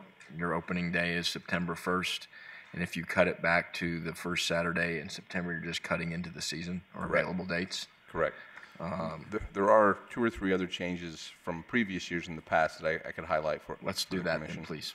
Okay. All right. There's no changes to mourning dove and white-winged dove or American crow seasons under the special youth waterfowl hunt. Within the limits section, there's a section there that should be grayed out in your packet, and I'll read that. Youth hunters possessing a valid Nevada swan permit may hunt swans in open areas, see swan regulations, provided the trumpeter swan quota has not been reached. And in the past, swans were not an allowable species during the youth hunt, so that's an addition. Okay. Moving forward to page 7, under the swan portion of the regulation.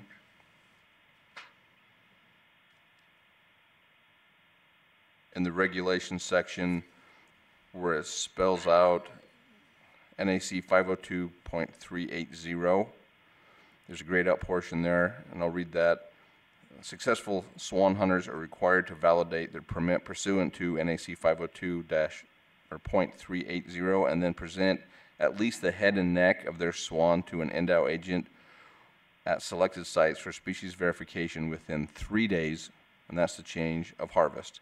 In the past, that's been 5 days, as NAC 502.380 suggests. However, it came to my attention this year that the federal regulation only allows us 3 days and not 5 days as the state regulation. So I had to bring that up within 3 days to meet the federal requirement. And also in the next section, if a total harvest of 10 trumpeter swans is reached, the swan season is closed for the remainder of the season. That is a change from the past where we had a quota of 5 trumpeter swans in our quota. And then also the swan season runs concurrent with the duck season from beginning to end, where that once was a shorter season. And those are all changes new to the framework this year. And then finally, within the last section of the document, that over public hunting limited on wildlife management areas and designated state lands. On page 10, item number 4, the first sentence there, reservations for the remainder of the waterfowl hunting season at the Overton Wildlife Management Area will be available the Monday prior to the opening of the waterfowl season and can be made by calling 1-855-542-6369 Monday through Friday, 8 a.m. to 4:30 p.m. Pacific time. And that's a change to the previous methodology where you had to appear in person, and now that can be done over the phone. And those are the primary changes from previous sections. Otherwise, it's just new dates.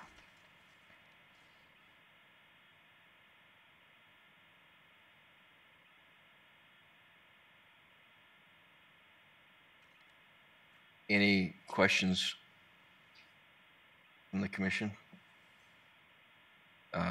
Commissioner McNinch. Thank you, Mr. Chairman. Russell, how many have we been, a lot of trumpeter swans have been shot? Is that why the need, or is it just an increase in numbers, or? So the quota on the trumpeter swans began in 1995 when trumpeters were added as a legal species of take. Before that, that occurred, but it wasn't legal to have happened. So the Fish and Wildlife Service wanted to make changes so that hunters weren't inadvertently breaking laws. There's been no changes since 1995 in review of the populations that are at risk, which is the tri-state population, Idaho, Montana, Wyoming.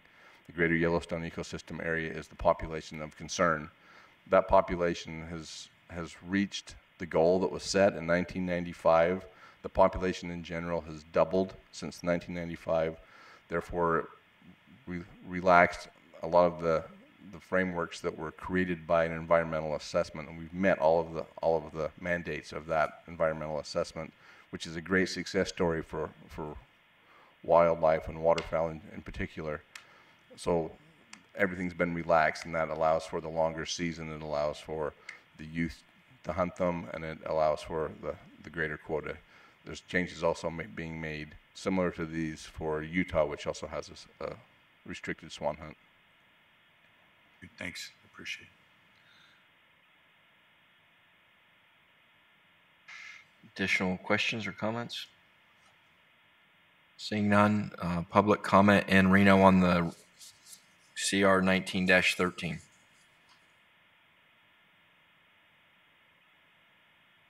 Mr. Chairman, can you hear me? Doug Martin? Yes, sir, I can. Yeah, thank you, Mr. Chairman, and members of the commission. Again, the Carson Cab and myself personally support all of the recommendations. Just a personal note on the swan hunt. Russell's been working for years to try to get this change in to have it go concurrent with the duck and goose seasons. And I want to thank Russell and the department for working on that. This past year, on a personal note, I got to take 2 of my grandsons on their first youth hunt in February, and they actually mouth called into their hunt a group of swans. Of course, they couldn't shoot them, but what a great opportunity that will be there for the youth hunts going forward. So thank you, Russell. Thank you, department. Thank you, Mr. Martin. And Steve Robinson, Washoe. Washoe would like the dove season to run from September 1st to October 31st instead of October 30th. And from what we can find, the federal regulations provide for a 90-day season, so that there should be no conflict with this. It just seems cleaner to have the season end at the end of October instead of 1 day short. Other than that, we support all the other department's recommendations.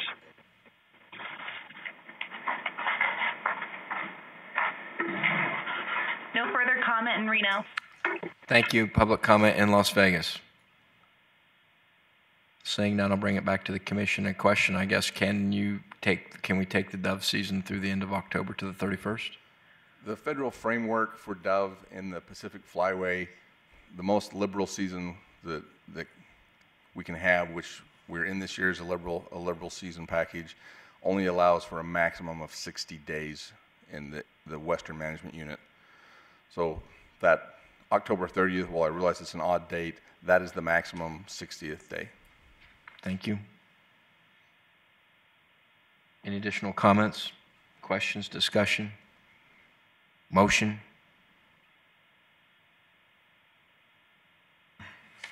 I'd be happy to attempt it. I move to approve CR 19-13 migratory game bird seasons, bag limits and special regulations for waterfowl and webless migratory game birds, mourning and white-winged dove, American crow, special youth waterfowl hunt, scaup, coots and common moorhens, snipe, Canada geese and brant, white-fronted geese, snow and Ross's geese, falconry, seasons for migratory game birds, swan, and the public hunting limited on wildlife management areas and designated state lands as presented. I got a motion by Commissioner East and a second by Commissioner Almberg to approve CR 19-13 as presented, covering all topics other than the ducks and mergansers, which was previously approved. Everyone clear on the motion? All those in favor signify by saying aye. Aye. Opposed? Motion carries 9-0. We will then move on to agenda item number 17, which is a license appeal. Mark Svankara, for possible action. Mr. Svankara is appealing the revocation of his hunting, fishing, trapping, and other license and permit privileges. I do have the appeal packet. I do not know if the appellant is going to attend. Is he here?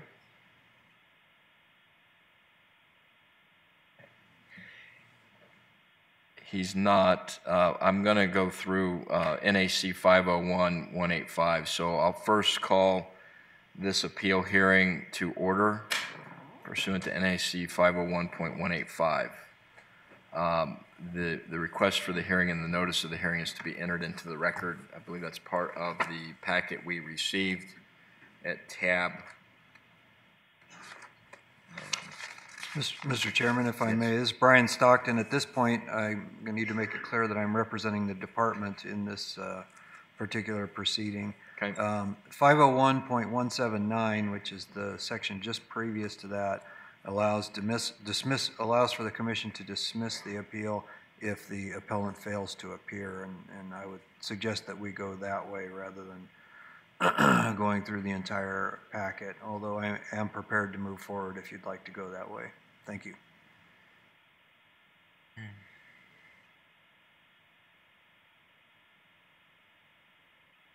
I'm just reading the prior provision.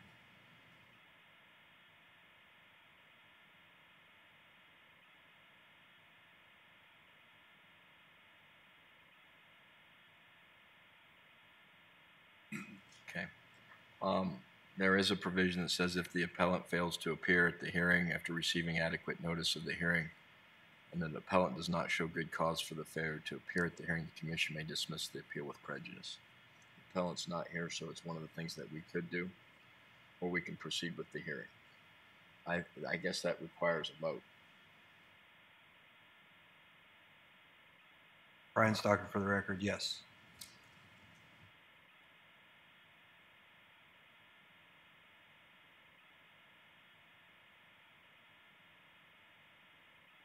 Okay, so I guess what I'd like to do, if we can, since I called the hearing to order under 501-185A, and then the request for a hearing and notice of the hearing will be entered into the record. I'd like to get those two items entered into the record so that the notice of the hearing is in the record that was provided to the appellant. I believe that is at tab.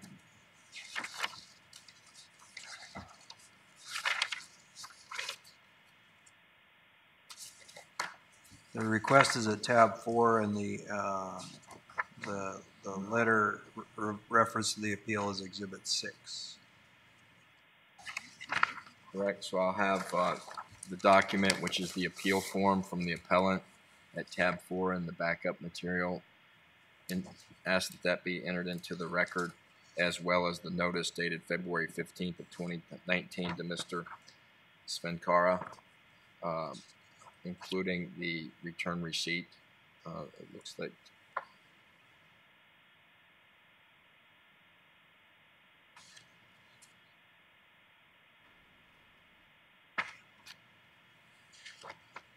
so we'll enter those into the record. I do believe there was, I thought I saw some additional correspondence to him as well regarding this hearing via email.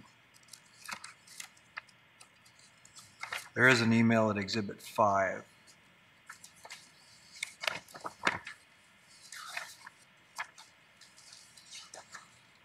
Yeah, I'll have that exhibit entered into the record too, because that was additional correspondence and informing the appellant of the hearing and what was to transpire. And then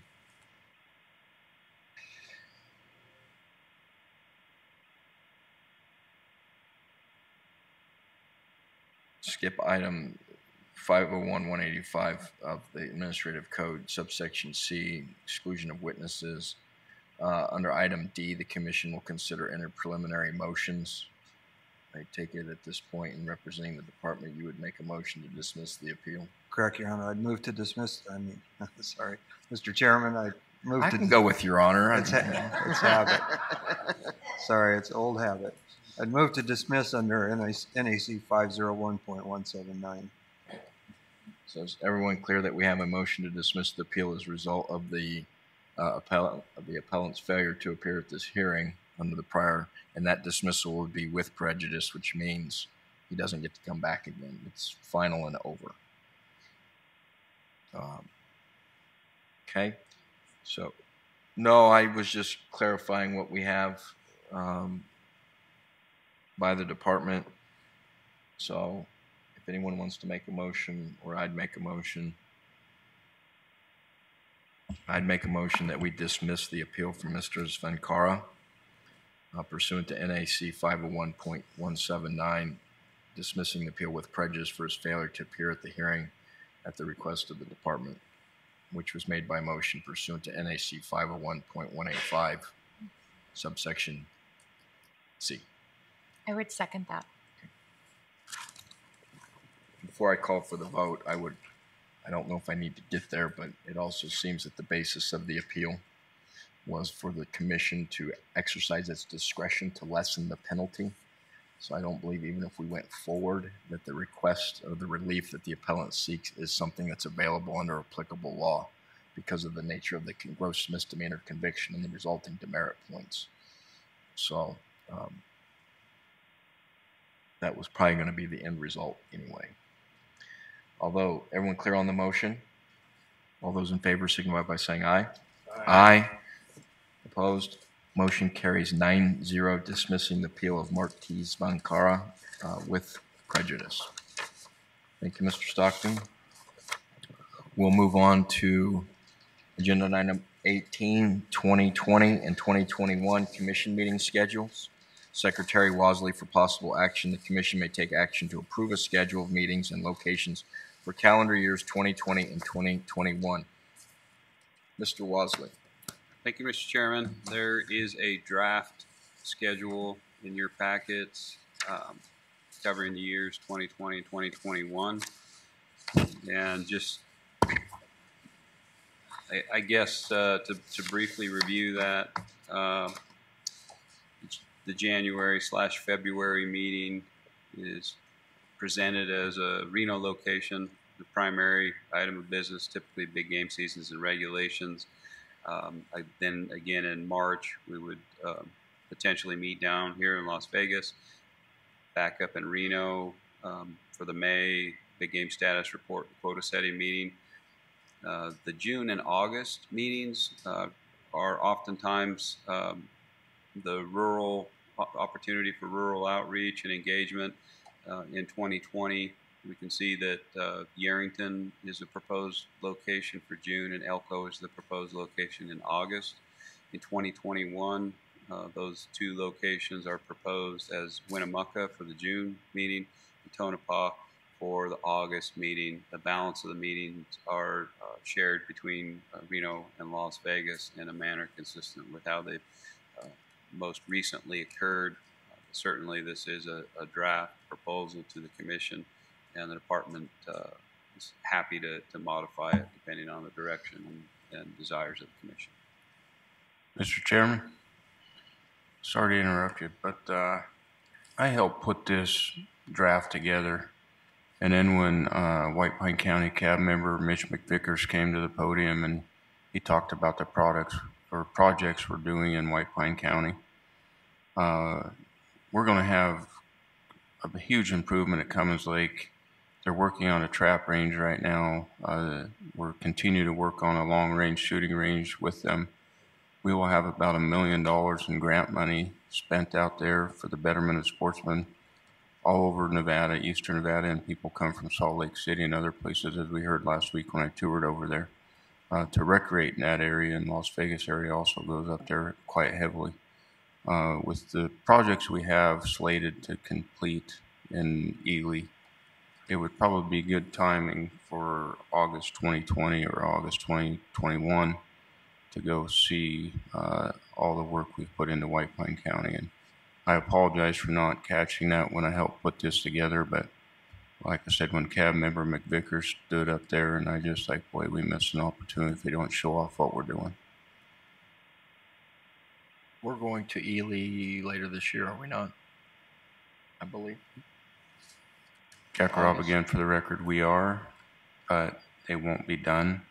I understand that. I think that was more of a comment. Do we look at Ely for 2020 or 2021 if we're going to be there this year? Just a thought, consideration. August of this year is where that's currently scheduled. I know there was some correspondence too about potentially having the waterfowl season set in or at least alternate. Would there be any problem in the 2020 schedule to flip the March and November meetings? Put the November meeting in Las Vegas and the March meeting in Reno? That would give us 3 meetings in a row in Reno, but at least I mean, my recollection was when I first started on the cab and the commission, the waterfowl season was generally set in Fallon each year. Maybe the March 20 and 21 of 2020 could be in Fallon. Yeah, certainly the department will follow the direction of the commission. I would point out that we have alternated. There's been a number of changes in the past, and historically we alternated between season setting and quota setting and north and south as well. And if we did, since we are now doing waterfowl in March, if we did have those 3 meetings in January / February, March, and May, that would put all of big game season setting, big game quota setting, and waterfowl setting in the northern part of the state. Just pointing that out. Yeah. Saw that.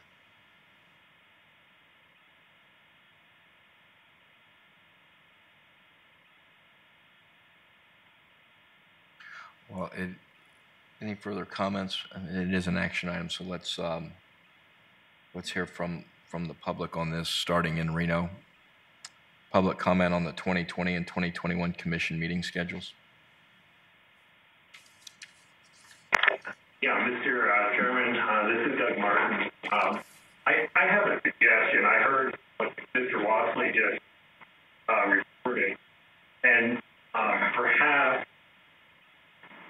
because you have a Yerington meeting on June and then a Winnemucca meeting in June, 2020 and 2021, just add waterfowl to upland game and fur bearer seasons and limits. And that way you can keep your Reno, Las Vegas, Reno, Darrington, you can keep that flow, but you can put the waterfowl together with upland game and fur bearer.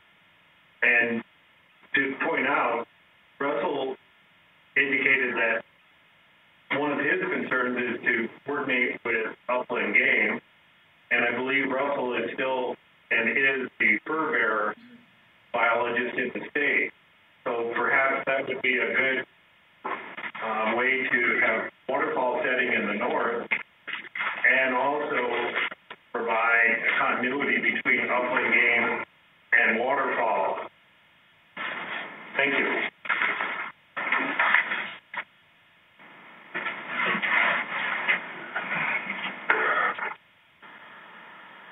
Any additional public comment in Reno? No further comment in Reno. Thank you. Public comment here in Las Vegas? Seeing none? What about that? Setting the upland and the waterfowl seasons together? Yeah, I guess I would ultimately defer to the game division on that, but I do believe that some of the data required to make those recommendations for the upland season is still in process of being collected and analyzed. Right. I mean, it could, and then we have the federal framework and the March meeting for the waterfowl. So you have potentially two constraints with process constraints. Right. But I guess I would ask the game division.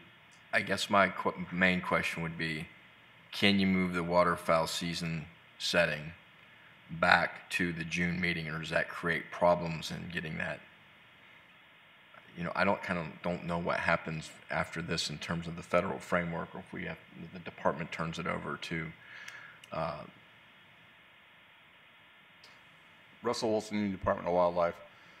So the federal process requires that once this commission has approved waterfowl seasons, that I submit those seasons for the final federal approval by April 30th of each year. So that June meeting would be outside of that time frame. Okay, so we need to do the waterfowl setting in March. Correct. Okay.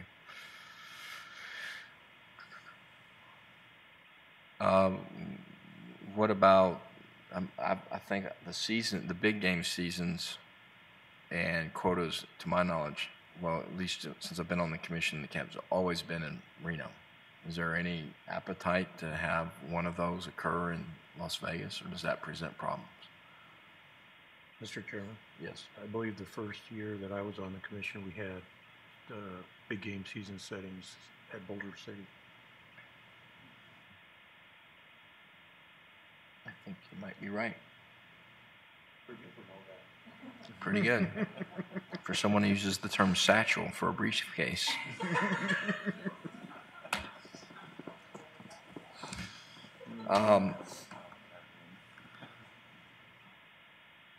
Okay.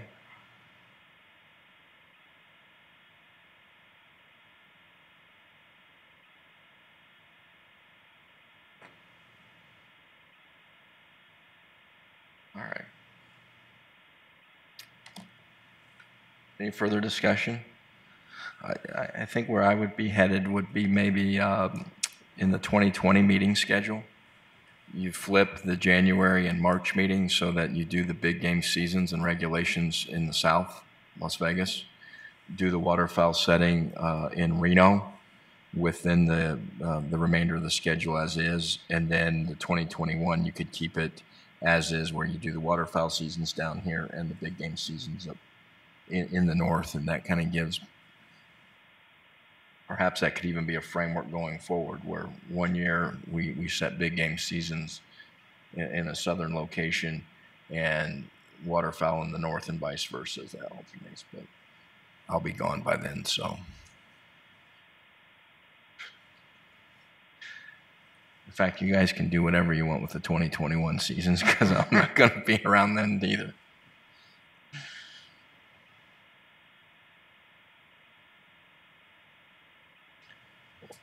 I concur. I'll make a motion to approve the 2020 and 2021 Nevada Board of Wildlife Commissioners meeting schedules as presented with just the following change: that the January 31st, February 1st, 2020 meeting occur in Las Vegas or southern location, and that the March 20th and 21st, 2020 meeting occur in Reno or a northern location. Yes, Mr. Wassel. I just did a quick Google search for Super Bowl 2020 just to verify those dates to minimize potential for conflict, and that is scheduled for February 2nd. So I just for discussion, just want you to know that if we were going to have a commission meeting on that Friday and Saturday, we've done that in the past, but sometimes it can present challenges for both travel and lodging. Knowing this early, we should be able to work around that, but I just, for your discussion, wanted you to know that.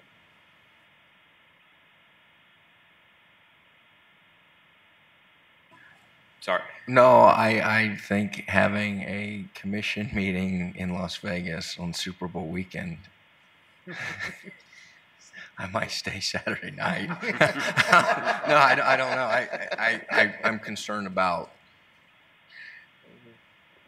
the lodging and other arrangements. I've been down here on Super Bowl weekends before. It's a pretty big weekend, kind of like next weekend's a big weekend at the start of the basketball tournament. I have no second on my motion, so I'll withdraw my motion. Did you look for Super Bowl 2021? I'll get right on that. Jack Robb for the record. When Brandy brought this into my office to look at all the dates, we had Hot August Nights, we had Super Bowl, we had Burning Man. What other type of activity was it that could cause problems in lodging, wherever it may be? We had those on the calendar, and that's why we came up with these dates. Also, when you look at the January meeting, some of these dates, they have crept over time periods. You get that weekly creep, and they keep getting later or earlier, and that causes problems with quota setting when we rush our game department too much, or if we go too late, we can't get the booklets out in time for hunt application guides. There's a lot of thought process with timing in these meetings, and we are tight on time. Every, at the beginning of the year, the first 6 months, between putting regulation guides together, conducting draws, getting surveys done, getting quotas set, it's real tight, and if we move dates, it has a huge impact on the agency and our ability to do our job. Plus, we weighed in those special events that can cause us problems too. So, we're hope that we don't change too much because it can have a huge impact on us. I'm not looking to alter dates. I wasn't. Sure. But I think Secretary Wasley has. Okay. Yeah. Sunday, February 7th for 2021 is the Super Bowl dates. Okay. My only comment for the 2021 meeting schedule is that late March is a legislative session, and it will be tough to go almost 2 months without a meeting. I would like to see that March meeting moved back a little bit or up. I don't know what the right terminology is, but mid-March earlier would be preferable for that, just because we have a lot of bills that are, and time between that will be presented. I don't know that I'll be around at that point, but just thinking for the next person in mind.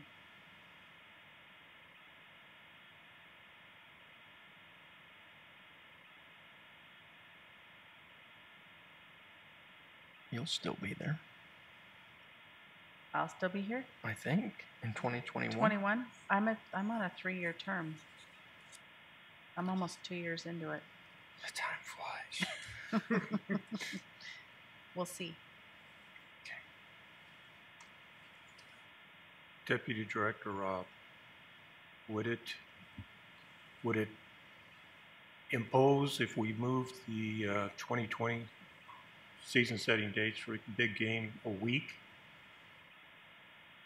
into February?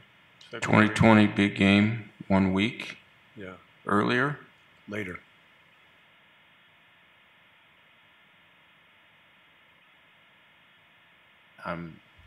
If we move big game season setting regulation 1 week earlier, that would give us more time to get brochures out. So that's fine with me as long as it doesn't mess up game. We're good. So you potentially February 7th and 8th?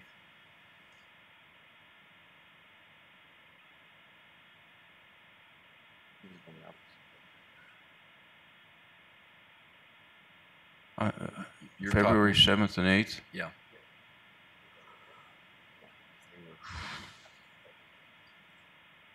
That starts pushing us on getting our guides out in time. It starts jamming us up if we go deeper. So January 24th and 25th would be the preference. We would rather go that direction.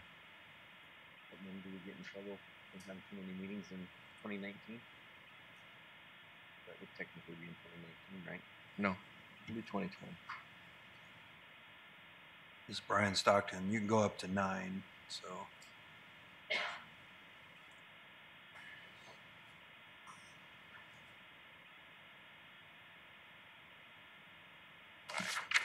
So I'm going to take another crack at a motion. The motion to approve the Nevada Board of Wildlife Commissioners 2020 and 2021 meeting schedules as presented with the following changes: that the January 2020 meeting occur on January 24th and January 25th of 2020 in Las Vegas. The March meeting on March 20th and 21st of 2020 occur in Reno or northern location. And when I mean northern location, I mean like possibly Carson City, where we've done it at the old Capitol building.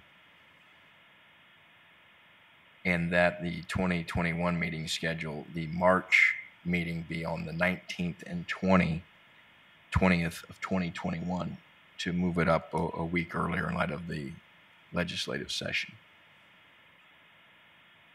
Everyone clear on the motion? And I have a second from Commissioner or Vice Chairman Valentine. Any further comment or discussion? Seeing none, all those in favor signify by saying aye. Aye. Opposed? Motion carries 9-0. Close agenda item 18, move on to agenda item 19. Future commission meetings and committee assignments, Secretary Wasley and Chairman Wallace for possible action. I think that should probably have another agenda, but that's all right. The next commission meeting is scheduled for May 3rd and 4th in Reno with video streaming to Las Vegas and Elko. The commission will review and discuss potential agenda items for that meeting. The commission may change the time and meeting location at this time. The chairman may designate and adjust committee assignments and add or dissolve committees as necessary at this time. Any anticipated committee meetings that may occur prior to the next commission meeting may be discussed. Secretary Wasley. Thank you, Mr. Chair. As we were just discussing the May meeting, big game status report and quota setting be the primary item of business. A couple other items that we will also have on that agenda include the presentation of the predator management plan, of a wildlife heritage committee report, assuming we have the wildlife heritage committee's subcommittee meeting, also of course legislative committee meeting and report. Sorry to interrupt. I would anticipate the landowner tag program committee having a meeting in connection with the May commission meeting. Okay.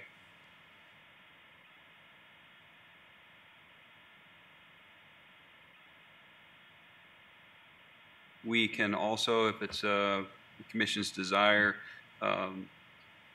given the timing of the meeting relative to the close of the big game application, we could provide a preliminary status report on that application process. The contractor, Calcomai, or the department, I'm sure, could present an update on that process. And then in conjunction with the big game quotas, we would also be approving the landowner deer and antelope compensation quotas.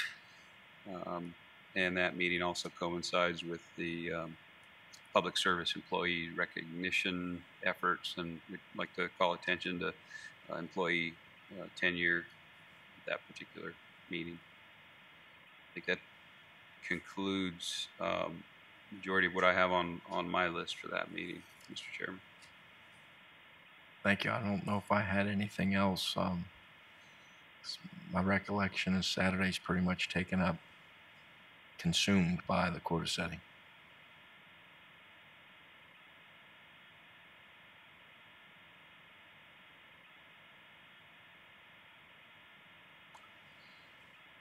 Okay, with that we can move.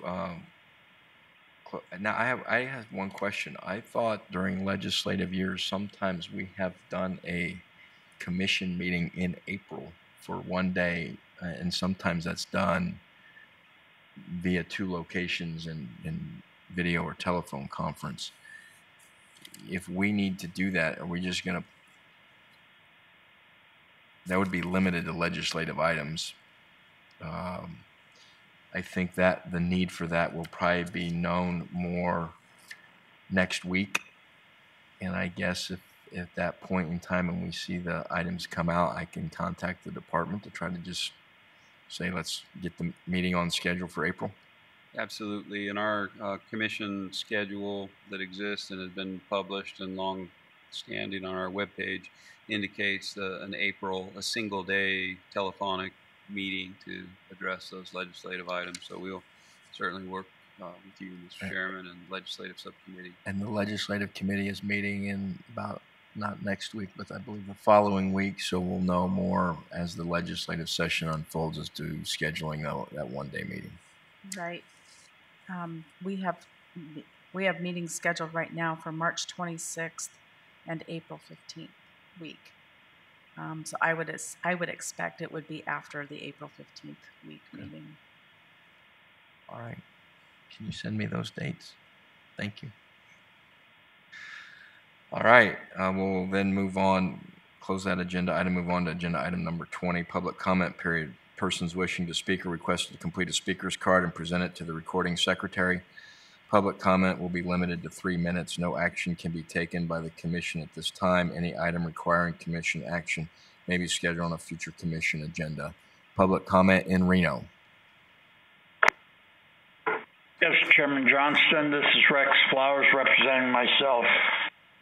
I'd like to suggest that perhaps the TAC committee, since it's an application process, look at creating a policy to change the procedure in guidance with 7C from yesterday, possible language and department procedure regarding confidentiality, personal information, and big game draw results. I think we would be better suited to have that in rather than just a procedure. Also, I'd like to make note that on Monday, we start the big game application period, and on NDOW's website in the top 10 resources, hunt statistics and tag demand are not available for 2018 for hunters to have an opportunity to review what happened last year. Thank you for your time. Thank you. Public comment, additional public comment in. Yeah, hi. This is Walt Mandeville, Lyon County. Good day to everybody, I guess. Anyhow, this is for the legislative committee, I believe, and our board met, and they found a lot of problems with the idea of having to sell deer sheds and antlers of elk and so on and so forth. And basically, the language is